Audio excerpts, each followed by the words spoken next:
You know, everybody's personality is not the best, but that doesn't change who we are.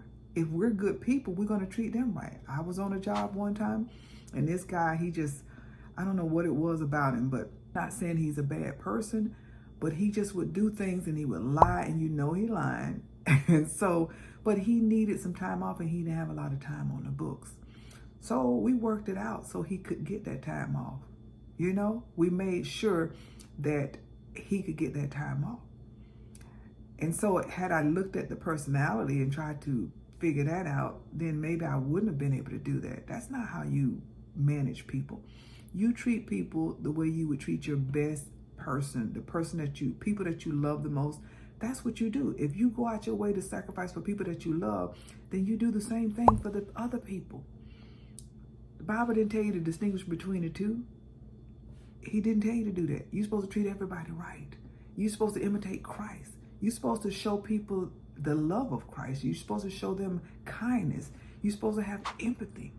You know, the disciples didn't want to feed those people when he sat down with those 5,000 men outside of women and children.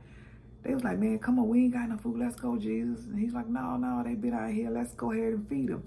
You know, I'm paraphrasing the words and stuff. But he fed them, and it stretched. He blessed the food, and it stretched, and it fed them. That's because he realized those people were hungry.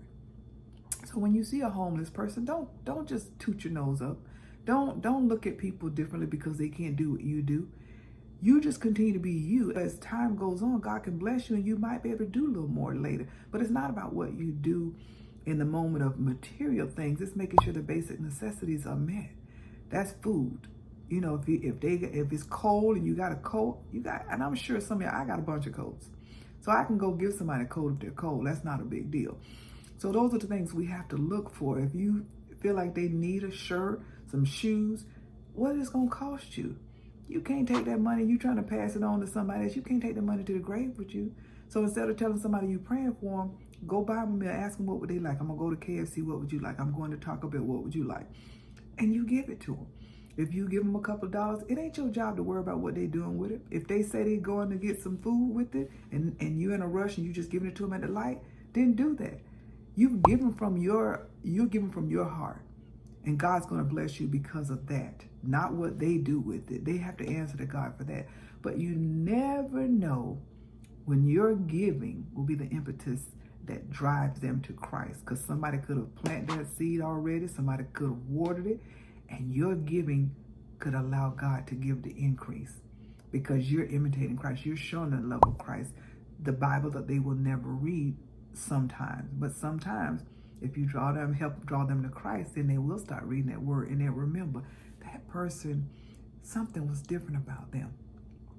So let's not worry about what other people do. Let's worry about what we do. Take care of yourself first. Self-care is important, but making sure others are taken care of and stop worrying about what other people are doing. You do what Christ is telling you to do. Live life to the fullest and treat people the way you would want other people to treat you and how you treat other people that you love that's in your life. That's just my 2 cents for change.